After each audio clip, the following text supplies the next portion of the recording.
ಬೊಂಬೆ ಹೇಳುತ್ತೈತೆ ಮತ್ತೆ ಹೇಳುತ್ತೈತೆ ನೀನೇ ರಾಜಕುಮಾರ.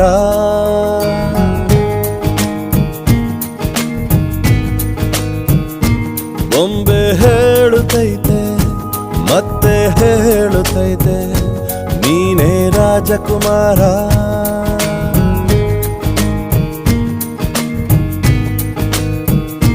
ಹೊಸ ಬೆಳಕೊಂದು ಹೊಸಿಲಿಗೆ ಬಂದು ಬೆಳಗಿದೆ ಮನೆಯ ಮನಗಳ ಇಂದು. ಆರಾಜಿಸೋ ರಾಜರತ್ನನ ಆಡಿಸಿಯೇ ನೋಡು, ಬೀಳಿಸಿಯೇ ನೋಡು.